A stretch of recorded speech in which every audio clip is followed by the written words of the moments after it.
시편 54편과 비슷하게 55편의 시인도 고난 중에 애통하며 하나님의 도우심을 간절히 구합니다. 죽음의 그늘이 드리운 현실에서 54편의 시인이 주의 이름으로 구원하시고 주의 힘으로 신원하소서 하고 기도합니다만 그걸로도 모자라 내 기도를 들으시고 내 입의 말에 귀를 기울이소서 하고 간구하였습니다. 바로 그런 간구로 이 시편 55편 또한 시작될 겁니다. 시편 54편의 시인은 강포한 자가 일어나 그를 치고 그의 생명을 수색하는 형편에 놓였는데 55편의 시인이 고난당하는 곳은 성내, 성벽, 성중 그 거리이고 심지어 하나님의 집안과 붙어 있습니다. 이 시인의 원수는 54편처럼 외인이 아니라 나의 동료, 동무, 나의 가까운 친구입니다. 같이 재미있게 의논하며 무리와 함께 하나님의 집안에서 다닌 그가 시인의 원수가 되었습니다. 시인은 근심으로 탄식합니다. 차라리 날개가 있다면 멀리 광야로 날아갈 수 있으면 합니다. 마음이 심히 아파 사망의 공포가 파도처럼 덮치는 현실에서 탄식하며 그저 부러졌던 그 시인이 마침내 여호와께서 내 소리를 들으시리로다 하고 확신에 이릅니다. 시인의 원수들이 그 언약을 배반한 자이니 하나님이 틀림없이 태고부터 계시던 그분이 심판하실 줄 믿습니다. 하나님의 심판을 확신하며 시인이 자기 영혼들로 내 짐을 여호와께 맡겨버리라 권합니다. 그처럼 이 시는 그러나 나는 주를 의지하리이다 하고 마칩니다. 자, 이런 내용을 바탕으로 세 단락으로 나눌 겁니다. 1절부터 8절, 9절부터 15절, 16절부터 23절. 그러면 첫 단락으로 가겠습니다. 고난의 현실에서 시인이 간구를 드리고 탄식하는 부분인데 셋으로 나눌 수 있습니다. 시인이 간절히 기도하는 장면부터 이 단락이 시작되는데 1절, 2절, 상반절. 이어서 간절히 기도하는 그 이유가 2절 하반절부터 5절까지 길게 나올 겁니다. 사망의 두려움이 파도처럼 밀려오는 현실인데 시는 거기서 속히 벗어났으면 하는 심정을 6절부터 8절까지 해서 드러냅니다. 1절, 2절 상반절. 하나님이여 내 기도에 귀를 기울이시고 내가 간구할 때 숨지 마소서. 내게 굽히사 응답하소서. 짧지만 간구하는 시인의 심정이 잘 드러납니다. 그 심정이 특히 나의 간구에서 숨지 마소서. 내게 굽히사 관심을 기울이사 하는 표현에서 배어납니다. 하나님이 숨으시는 것과 시인에게 굽히시는 것, 관심을 기울이시는 것은 연약한 인생에게 지옥과 천국 같습니다. 시인이 이 사망의 공포에 떠는데 그 모습에서 하나님이 고개를 돌려버리신다면 그만큼 신자에게 두려운 것이 없습니다. 죽음만큼 두려운 것이 없는데 죽음이 가장 두려운 것은 하나님의 호의와 은혜에서 끊어지는 그것이 죽음이라서 그런 겁니다. 음부의 자리라도 거기 주님이 함께 하시면 참된 믿음은 평안과 위로를 맛봅니다. 눈앞에 어려운 현실이 펼쳐질지라도 하나님이 내게 굽히사 내 형편과 심중을 살피신다면 고난이 차라리 내게 복이라고 고백합니다. 시인이 나의 간구에서 고개를 돌리지 마소서 한 것은 그만큼 하나님이 함께 하심이 절실한 처지에 있음을 보여줄 것입니다. 어떤 현실인지 보십시다. 2절 하반절부터 읽습니다. 내가 근심으로 편치 못하여 탄식하오니 이는 원수의 소리와 악인의 압제의 연고라. 저희가 죄악으로 내게 대하며 노하여 나를 핍박하나이다. 내 마음이 내 속에서 심히 아파하며 사망의 위험이 내게 미쳤도다. 두려움과 떨림이 내게 이르고 황공함이 나를 덮었도다. 시인이 지금 어떤 형편인지 꽤 짐작됩니다. 시인은 근심에 눌려 있고 탄식합니다. 탄식하는 마음에 사망의 두려움이 파도처럼 덮칩니다. 시인의 마음이 이렇게 괴롭고 힘든 것은 원수의 소리, 악인의 압제에 있습니다. 원수가 죄악을 시인에게 끼치고 핍박하니까 시인의 마음이 심히 아픕니다. 괴로운 정도가 아니라 심히 아픈 것은 우리가 나중에 살피게 되겠습니다만은 핍박하는 원수가 가까운 친구인 사실에 있습니다. 시인의 근심과 탄식이 시인의 원수의 소리와 악인의 압제와 붙어 있다 말씀드렸는데, 원수의 소리는 악한 마음에서 나온 거고 압제하는 일에 속할 겁니다.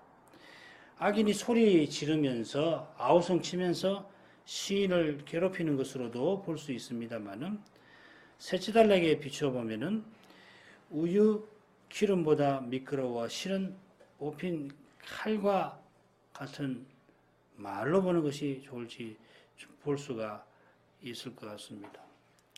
셋째 단락에 비추어 보면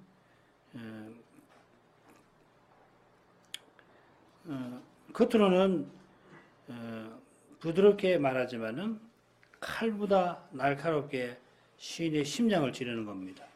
혹은 가까운 사이니까 시인이 신뢰하며 건넨 그 비밀을 악용하여서 시인을 벗어나기 힘든 함정에 빠뜨리는 것일 수도 있습니다. 그런 경우라면 시인이 그 마음에 받는 압박, 압제가 실은 훨씬 심할 것입니다.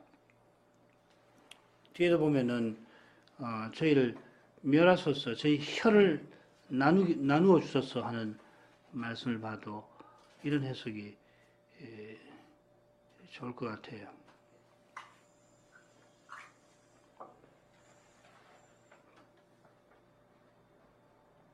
구절에 보면은 저희를 멸하소서, 저희 혀를 나누소서. 시인의 근심 3절 후반부에서 원수의 압제가 어떤 것인지 좀 더 드러납니다. 원수들이 죄악으로 시인에게 더하고 노하여 시인을 핍박하기 때문입니다. 죄악으로 내게 더한다 하는 표현이 사실 이해하기 쉽진 않은데, 가령 쓰인 그 동사를 보면 참고하면 원수가 골짜기에 있는 시인에게 위에서 돌을 굴리듯이, 혹은 억지로 멍에를 지게 하듯이 짓지도 아니한 죄를 시인에게 뒤집어 씌우는 것을 가리키는 듯합니다. 죄를 뒤집어 씌우는 마음이니까 자연히 미움이 그 마음에서 일어나 시인을 핍박합니다. 죄를 회개하지 아니하면은 미움에서 벗어나지 못합니다. 남이 나보다 나은 거, 잘 되는 거 싫습니다. 원하는 만큼 나를 대접하지 아니하면 못 견딥니다. 그런데 시인의 경건한 삶에 자기들의 죄가 드러나면 어떻게 되겠습니까? 시인이 가만히 있어도 가만히 있는 그것조차 견디지 못하게 됩니다. 말을 해도 문제고 가만히 있어도 문제고 그렇게 되는 겁니다. 죄를 회개치 아니하는 마음은 그만큼 미움의 종이 됩니다. 없는 죄를 뒤집어 씌워 중죄인 대하듯 모살게군이 시인의 마음이 얼마나 아프겠습니까? 억울해서도 아프지만은 용서하고 용서받는 언약의 울타리 안에서 의인을 죄인 만드는 그러한 현실에 시인은 너무도 마음이 아픕니다. 게다가 지금 시인을 죄인 만드는 사람들은 동무요 가까운 친구입니다. 시인이 선지자로 말씀 전할 때 가장 잘 듣던 사람이고 시인과 언약의 나라에서 함께 그 일을 의논하던 사람인데, 누구보다 시인을 잘 아는 그들이 혹은 그가 시인을 미워합니다. 시인을 미워하는 것도 마음 아픈 일입니다만은, 시인이 자기 생명보다 귀하게 여기는 하나님의 뜻을 대적하는 것이 더욱 마음 아픈 일입니다. 마음이 심히 아플 뿐만 아니라 사망의 위험이 내게 미쳤다 합니다. 말하자면 이제 나는 죽었구나 하는 그 두려움이 시인에게 밀어 닥칩니다. 그저 자기 개인이 끝났다 하는 것만 아니라 이 쓰인 낱말들을 조사해 보면 언약의 나라가 무너진다는 두려움이 지금 시인의 마음에 덮친 것입니다. 자, 이런 배경에서 5절의 강한 표현이 생생하게 다가옵니다. 6절부터 8절 나의 말이 내가 비둘기같이 날개가 있으면 날아가서 편히 쉬리로다. 내가 멀리 날아가서 광야에 거하리로다. 내가 피난처에 속히 가서 폭풍과 광풍을 펴리라 하였도다. 시인의 심정이 어떤 것인가? 예레미야 선지자의 말을 인용하는 것이 좋겠습니다. 9장 2절입니다. 예레미야 9장 2절 어찌하면 내가 광야에서 나그네의 유할 곳을 얻을꼬 그렇게 되면 내 백성을 떠나가리니 그들은 다 행음하는 자요 패역한 자의 무리가 됨이로다. 예레미야 선지자는 배도하는 백성, 행음하는 것, 패역한 것 다 그 말이죠. 배도하는 백성 가운데 있는 것이 너무도 힘들어서 광야에서 나그네로 살았으면 심정을 밝힙니다. 이는 자기 백성이 하나님의 심판에 멸망당하는 것을 참아 볼 수 없는 그런 심정과 붙어 있는 것입니다. 시인은 광야로 피하려 하는데 그것을 피난처라 부르며 거기서 폭풍과 광풍을 피하리라 합니다. 광야를 피난처라 부른 걸 보면 이 폭풍과 광풍은 하나님의 심판을 상징하는 것보다는 원수의 거친 공격을 가리키는 듯합니다. 하나님의 심판을 나 홀로 피해서 나 혼자 잘 살자 하는 것이 아니라 하나님의 심판을 가져오는 원수의 그 죄에서 벗어나려 하는 겁니다. 참된 믿음은 죄를 끔찍이 싫어합니다. 잠시도 죄의 현실에 있고 싶지가 않습니다.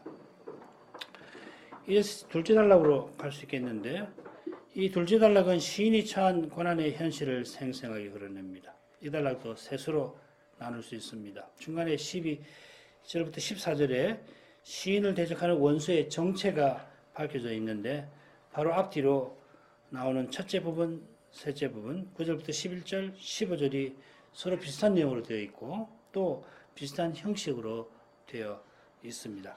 9절부터 11절 내가 성내에서 광포와 분쟁을 보았사오니 주여 저희를 멸하소서 저희 혀를 나누소서 저희가 주야로 성벽 위에 두루다니니 성중에는 죄악과 잔해함이 있으며 악독이 그 중에 있고 압박과 괴사가 그 거리를 떠나지 않도다. 우리 한글 개혁은 9절에서 명령문이 뒤에 나오지요. 멸하소서 나누소서. 그러나 원문은 어떻게 했냐면 저희를 멸하소서 저희 혀를 나누소서 하고 이는 내가 성내에서 광포와 분쟁을 보았음이며 저희가 여기 쭉 이어집니다. 그건 15절도 마찬가지일 겁니다. 시인은 하나님을 향하여 주여 아도나이 하면서 철저한 심판을 구합니다. 이 멸하소서라는 말은 무슨 의미가 있냐면 삼킨다, 집어삼킨다는 뜻입니다. 흔히서는 멸하다는 낱말이 있는데 대신 이 표현을 쓴 것은 저희 혀를 나누소서 하는 간구와 붙어 있을 겁니다. 그들이 악한 혀로 시인을 죄인 만들어 언약의 나라를 무너지게 합니다. 인생의 한낱 입으로 감히 시인과 백성을 삼키려 하는데 주께서 그들을 삼켜 멸하시기를 구하는 것입니다. 뭐든지 집어삼키는 사망도 장차는 이김의 삼킨 바 될 것입니다. 이김은 그리스도로 말미암아 주시는 이김입니다. 마치 사자가 생쥐를 삼키듯이 그리스도로 말미암아 주시는 영원한 생명은 사망을 삼켜도 아무런 해를 입지 아니하는 그런 것입니다. 지금은 우리가 연약해서 사망의 그림자만 스쳐만 가도 어쩔 줄을 모르게 됩니다만은 장차는 그런 연약하면서 온전히 벗어날 것입니다.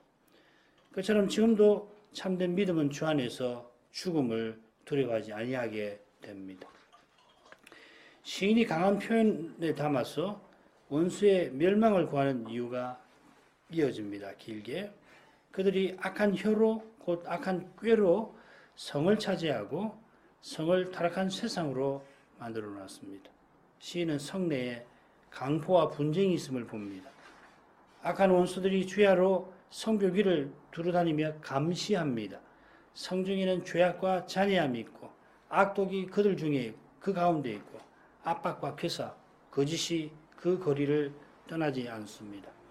여기 나오는 많은 낱말이 하박국 처음에 나오는 걸 확인할 수 있는데 읽어보겠습니다. 하박국 1장 2절부터 4절 여호와여 내가 부르짖어도 주께서 듣지 아니하시니 어느 때까지리까 내가 강포를 인하여 외쳐도 주께서 구원치 아니하시나이다. 어찌하여 나로 간악을 보게 하시며 폐악을 목도하게 하시나이까. 대저 겁탈과 강포가 내 앞에 있고 변론과 분쟁이 일어났나이다. 이러므로 율법이 해이하고 공의가 아주 시행되지 못하오니 이는 악인이 의인을 애워쌌으므로 공의가 굽게 행함이니이다. 하박국 선지자는 갈대아 사람 곧 바벨론의 공격과 유다의 포로를 예언합니다. 아까 4절 읽었는데 6절에 그 내용이 나옵니다. 바벨론의 공격이 그리 임박하지 않은 때에 이 활약한 선지자인데 그는 이미 유다의 멸망을 말합니다. 유다가 이미 더 이상 언약의 나라로 서 있을 수 없는 상태인 것입니다. 그런 상태가 지금 시편 55편의 시인이 탄식하는 눈앞의 현실입니다. 그 현실은 우리가 시편에서 줄곧 살핀 겁니다. 언약의 나라에서 사람의 힘과 꾀로 사람의 세상을 만드는 짓입니다. 하나님 나라를 세상으로 만드는 짓입니다. 언약의 하나님이 하나님의 집에 임재하셔서 하나님의 나라를 세우려 하십니다. 하나님의 집이라는 말이 14절에 나오죠. 하나님의 지혜와 능력, 곧 그리스도를 통하여 사랑 안에서 거룩한 통일을 이루는 사회를 바라십니다. 그런데 시인의 원수들은 이 하나님을 멸시합니다. 천년을 하루같이 자기 백성의 죄를 참으시는 하나님도 하루를 천년같이 여기며 언약을 이루려고 시인의 원수를 멸하시 않으실 수가 없는 것입니다. 12절부터 14절 나를 책망한 자가 원수가 아니라 원수일진데 내가 참았으리라. 나를 대하여 자기를 높이는 자가 나를 미워하는 자가 아니라 미워하는 자일진데 내가 그를 피하여 숨었으리라. 그가 곧 너로다. 나의 동료, 나의 동무요, 나의 가까운 친으로다. 우리가 같이 재미롭게 의논하며 무리와 함께하여 하나님의 집 안에서 다녔다. 히달락에서 시인이 뭘 말하려고 하는지 우리에게 분명합니다. 공격하는 원수가 배신하는 친구여서 시인이 겪는 고난이 더욱 심하다 하는 겁니다. 12절에 나를 책망한다 하는 표현이 나오는데 시인이 잘못해서 꾸짖는다 하는 뜻이겠습니다만은 죄를 뒤집어 씌워서 비난하는 거니까 결국 시인을 심하게 괴롭힌다는 뜻일 것입니다. 원수가 그랬다면은 시인은 겸손히 주님을 바라며 그 고난을 참았을 것입니다. 악한 사람이야 죄를 회개치 아니하니까 자기 죄를 드러내는 의인을 참지 못하는 법입니다. 그런데 누구보다 이 시인의 믿음을 잘 아는 친구가 그렇게 해드니까 시인의 아픔은 깊습니다. 그처럼 나를 미워하는 자가 나를 대하여 자기를 높이는 것이라면 시인이 충분히 짐작하고 그들의 악한 공격에 대비책을 세웠을 것입니다. 그러나 시인이 사랑하고 시인을 사랑하는 친구가 그러니까 시인은 크게 놀랍니다. 어떻게 이럴 수가 있단 말인가. 망연하여서 그저 당할 뿐입니다. 겉으로 당하는 괴로움보다 속으로 겪는 아픔이 큽니다.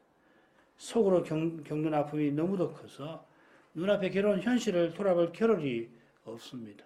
도무지 믿기지 않으니까 당하는 현실보다도 믿기지 아니하는 친구의 배신이 더 괴로운 것입니다. 배신감이라는 게 그런 겁니다. 주님이 십자가를 앞두고 제자들의 배신에 얼마나 큰 아픔을 겪으셨는가. 우리가 십자가 지신 그 일에 압도되어서 뭐 별로 생각을 아니합니다만은 뭐 주님이시니까 하고서 그렇게 넘어갈 수 있습니다만은 시인의 아픔에서 조금은 헤아릴 수가 있습니다. 신뢰가 무너지는 것은 태산이 무너지는 것 같은 충격을 우리의 마음에 안겨줍니다. 그 오해받는 거 말이에요. 신뢰를 받지 못하고 오해받는 거 얼마나 힘든 일인지 모릅니다. 아무리 진실을 말해도 안 믿고 말했는데 또 안 믿고 그런단 말이죠. 정말 힘든 겁니다. 믿음 아니면은 참아내기가 힘든 겁니다. 그 생각하니까 주님께서 십자가로 가시면서 제자들에게 배신, 배반, 부인을 당하신 그 아픔이 얼마나 크셨을까 하는 생각이 들었습니다. 시인의 원수는 동유, 동무, 친으로 소개됩니다. 동유라는 말은 시인과 같은 지위나 신분이 있는 사람을 가리킵니다. 나의 동무, 나의 가까운 친구라는 말은 이게 수거처럼 함께 사용되는데 나의 유일한 친구라는 뜻입니다. 가장 신뢰하던 친구가 시인을 배신합니다. 둘의 관계가 얼마나 돈독했는지 14절에 나옵니다. 같이 재미롭게 의논하며 무리와 함께 하나님의 집안에서 다녔도다. 이 의논이라는 말, 소드라는 말인데 이게 어떤 표현이냐면 하나님이 선지자에게 자기 마음을 열어서 알려주시는 그 뜻을 가리키는 말입니다. 경륜이라는 말로 쓰기도 합니다. 하나님과 선지자의 관계처럼 시인과 친구는 하나님의 언약을 함께 이루며 살았던 것 같습니다. 대개 이런 관계는 왕하고 고문, 책사, 고문, 성경이 뭐라고 되어 있죠? 그런 관계를 떠올리시면 됩니다. 이는 함께 백성들과 더불어 성전에 올라가며 예배한 데에서도 잘 드러납니다. 함께 하나님 이름을 부르며 그분의 뜻을 함께 이루며 살았습니다. 그런 친구가 이제는 시인을 미워합니다. 대체 무슨 일이 일어난 걸까요? 시인은 무슨 일이 있었는지 언급하지 아니합니다만은 무슨 일인지 알지 못하더라도 우리가 분명히 알 수 있는 것은 죄의 두려움입니다. 시인과 의논할 인물이면 이게 보통 인물이 아닙니다만은 아무리 특출한 인물이라도 죄를 이기지 못합니다. 죄 이기지 못하면은 별 수 없습니다. 겸손한 사람, 회개하는 사람만 이깁니다. 회개케 하는 은혜만 죄를 이깁니다. 15절 사망이 호련히 저희에게 임하여 산채로 음부에 내려갈지어다. 이는 악독이 저희 거처에 있고 저희 가운데 있음이로다. 시인은 하나님의 엄중한 심판을 구합니다. 이 산채로 음부에 내려간다는 말은 고라가 다단과 아비람과 더불어 모세와 아론의 권위, 곧 하나님의 권위에 과람하게 도전하자 하나님이 그들을 심판하신 일을 떠오르게 합니다. 민수기에 나오죠. 그때 하나님의 영광이 나타나자 땅이 갈라져서 고라가 산채로 떨어지고 더구나 다단과 아비람 그리고 그들의 식구가 그렇게 됐습니다. 고라 자손들은 거기서 피했죠. 고라 자손은 모세 말, 아론의 말을 듣고 아버지와 함께하지 않았습니다. 그래서 살았습니다. 그래서 고라 자손이 이후로 계속 봉사하고 우리가 고라 자손의 시도 여러 편 배웠습니다. 시인의 친구가 원수되어 많은 사람들과 더불어 사람의 힘과 꾀로 하나님의 집이 있는 거룩한 성을 자기 세상 만들었고 주야로 성벽에서 두루 다니며 자기네 뜻대로 감시하고 지킵니다마는 호련히 주님의 심판이 거기 임합니다. 악인이 사람의 뜻대로 마음껏 이룹니다마는 그 마음이 높아질 대로 높아지는 그때에 하나님이 그들을 졸지에 망하게 하십니다. 교만하여 쌓아 올립니다마는 쌓을수록 무너뜨리는 힘이 축적되는 것입니다. 시인의 강구는 그만큼 악독이 저희 가운데 가득한 사실과 붙어 있습니다. 미워서 저주하는 것이 아니라 그대로 두면 안 된단 말이죠. 언약이 무너진다 하는 것입니다. 이제 마지막 단락입니다. 역시 세 부분으로 나눌 겁니다. 16, 17절에서 시인은 하나님의 구원을 바라며 간절히 기도합니다. 기도하는 시인은 하나님이 언약을 이루려고 보응하실 것을 전합니다. 18절부터 21절 그리고 시의 끝에서 시인은 하나님을 의지하는 심정을 밝힙니다. 16, 17절 읽습니다. 나는 하나님께 부르짖으리니 여호와께서 나를 구원하시리로다. 저녁과 아침과 정오에 내가 근심하여 탄식하리니 여호와께서 내 소리를 들으시리로다. 앞서 시인과 주님의 원수들이 멸망을 향하여 지나는 현실을 언급하였는데 시인은 16절 처음에 나는 하면서 그런 현실에서 하나님 이름을 간절히 부릅니다. 시인은 그저 부르짖을 뿐입니다. 근심하여 탄식할 뿐입니다. 친구가 시인에게 죄를 뒤집어 씌웠습니다. 온 성이 원수들의 감시 가운데 그들의 뜻대로 일들이 전개됩니다. 정말 사람이 할 수 있는 일이 없습니다. 구원이 오직 하나님께 있습니다. 소망이 절망의 현실에 절망한 시인의 마음에 비춥니다. 평생 깨닫고 전한 그 말씀이 절망한 시인을 하나님께로 이끕니다. 참된 기도는 성신이 연약한 우리를 도우신 증거입니다. 하나님을 향하여 내 간구로부터 숨지 마소서 간구하는 것은 이미 함께 하셔서 기도하게 하신 증거입니다. 이런 내용에 비추어 시인의 고백을 살펴보십시다. 내가 부르짖으니 하나님이 구원하시고 내가 탄식하니 하나님이 기도를 들으신다는 뜻 아닙니다. 나더러 부르짖게 하시는 하나님이 구원하신다는 뜻입니다. 기도하게 하시니 기도를 들으십니다. 내가 근심하고 탄식하는 것이 내가 말씀을 받드는 까닭이고 주님이 언약을 붙드는 까닭입니다. 언약이 하나님이 나를 붙드시고 말씀을 깨닫게 하시는 까닭입니다. 그런 까닭에 우리가 그리스도처럼 아바 아버지라 부르짖기도 합니다. 친구가 원수되어 죄인 만드는 현실에도 주님이 다 아시고 갚아주실 것을 바라니까 부르짖는 것입니다. 그런 믿음이 있어 언약의 나라를 세상 나라로 만든 친구와 하나가 되어 더러운 욕망을 채우려 아니했던 것입니다. 오해와 미움을 받아 외톨이가 되어도 함께 하시는 주님을 향하여 그저 부르짖습니다. 저녁과 아침과 정오에 탄식했는데 이 표현은 예루살렘에 향하여서 다니엘이 기도한 모습을 떠오르게 합니다. 저녁과 아침이 본래 율법에서 정한 기도 시간인데 나중에 정오에 기도하는 관행이 생겼습니다. 물론 다니엘이 하루에 3번만 기도했을 리가 없습니다. 그처럼 지금과 달리 성전 규례가 있을 때에는 요즘 이슬람 교도들처럼 기도 시간을 철저히 지켰을 것입니다. 저녁과 아침과 정오에 탄식한 시인의 마음은 간절히 하나님을 향하였습니다. 하나님을 늘 향하여 있다가 하나님께서 율법에 정한 그 시간에 빠지지 않고 기도했겠죠. 18절부터 21절 나를 대적하는 자 많더니 나를 치는 전쟁에서 저가 내 생명을 구속하사 평안하게 하셨도다. 태고부터 계신 하나님이 들으시고 변치 아니하며 하나님을 경외치 아니하는 자에게 보응하시리로다. 저는 손을 들어 자기와 화목한 자를 치고 그 언약을 배반하였도다. 그 입은 우유 기름보다 미끄러워도 그 마음은 전쟁이요 그 말은 기름보다 유하여도 실상은 뽑힌 칼이로다. 이 부분은 사용된 그 동사의 시제에 주목을 해야 합니다.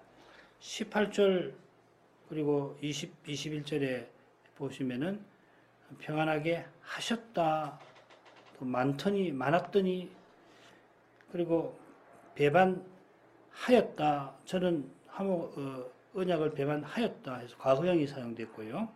중간에 19절에 보면 보응하시리로다 해서 미래형이 사용되었습니다. 21절은 우리가 앞서 살핀 대로 시인의 친구가 배신하고는 여기 보면 배반했다는 말 나오죠. 그 언약을 시인과 언약을 맺었는데 그런 언약을 배반한 거예요. 이 언약은 절대로 깨면 안 되는 거거든요.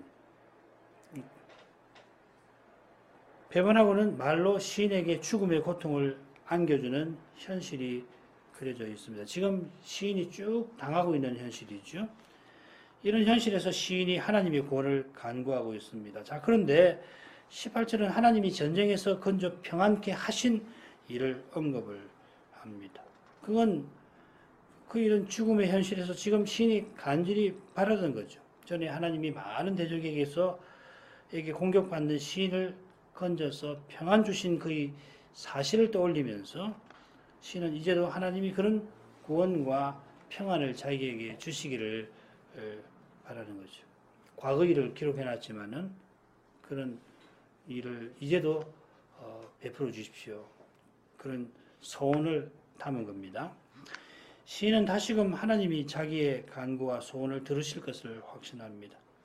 시인의 확신은 하나님이 태고부터 계신 사실에 있습니다. 번역을 고치면 하나님은 예적부터 보좌에 앉아 계신 분입니다. 그냥 계신이라고 번역했지만은 좌정하신이라고 해야 정확합니다. 하나님은 영원한 보좌에 앉아 다스리십니다. 하나님이 영원히 통치하시니까 당장에는 말씀과 어긋나 보일지라도 만사는 결국 말씀을 쫓아 이루어질 것입니다.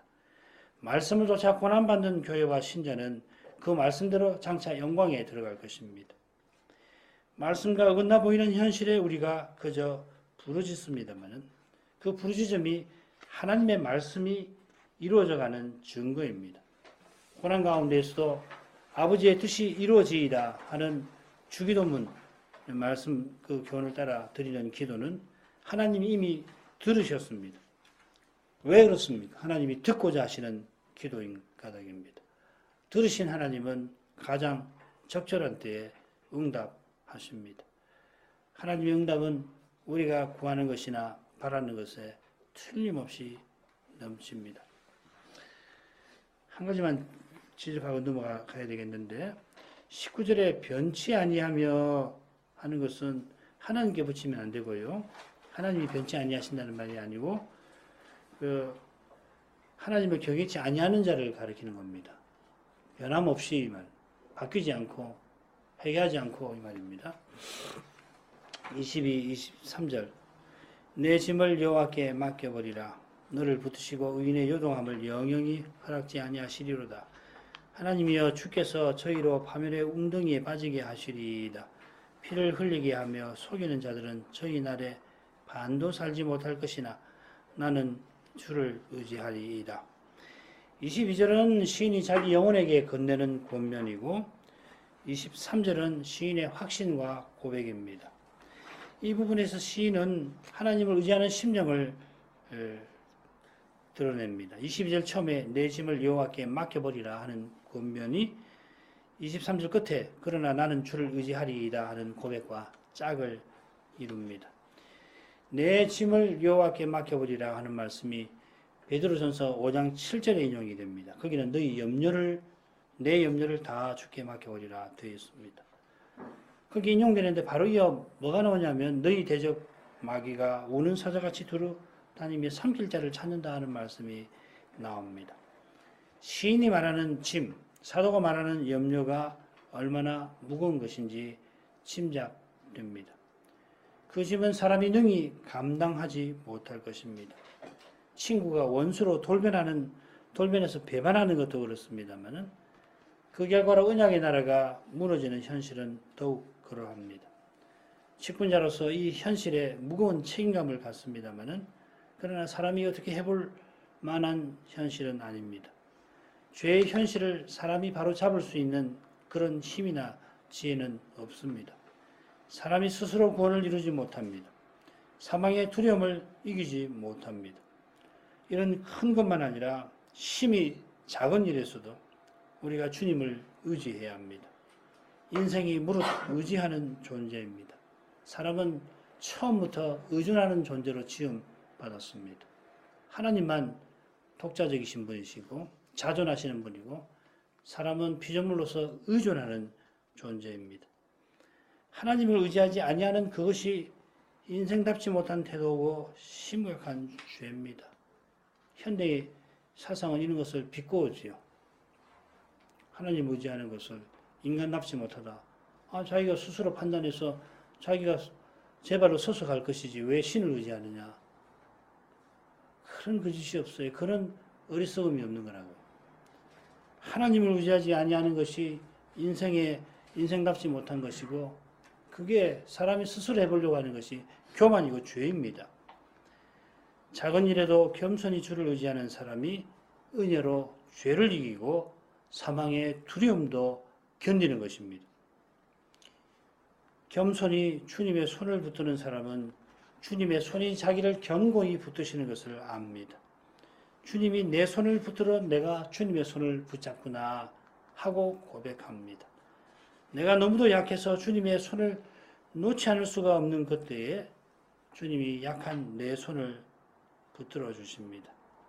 인생은 여전히 약합니다마는 영원히 견고한 주님의 손 안에서 흔들리지 않습니다. 흔들리지만은 그 손 안에서 흔들리지 아니하는 손 안에서 흔들립니다. 기도하겠습니다. 걸어가신 아버지, 저 옛날 시인이 가까운 친구에게 배신당하고 원수들에게 언약의 나라가 무너져 내리는 현실에도 하나님 이름을 간절히 부르며 그분의 하나님의 의로운 심판과 자비로운 구원을 간구하게 하셨습니다. 그처럼 주님이 연약한 저희를 붙드시는 까닭에 저희가 틀림없이 흔들려 넘어지지 않을 수 없는 그러한 현실에도 오히려 주의 이름을 부르도록 하십니다. 사도의 교훈대로 성신님이 우리의 연약함을 도와주십니다. 우리의 연약함을 겸손히 고백하는 그것이 주님의 거룩한 능력을 보는 길입니다. 주님 앞에 인생이 감당하기 어려운 현실이 펼쳐질지라도 주님이 저희를 붙드셔서 주님의 약속을 바라보게 하옵소서. 말씀하신 대로 틀림없이 이루실 것을 굳게 믿게 하옵소서. 마침내 믿고서 믿은 대로 이루시는 것을 보고는 주님의 거룩한 영광을 찬송하게 하옵소서. 예수님 이름으로 기도합니다. 아멘.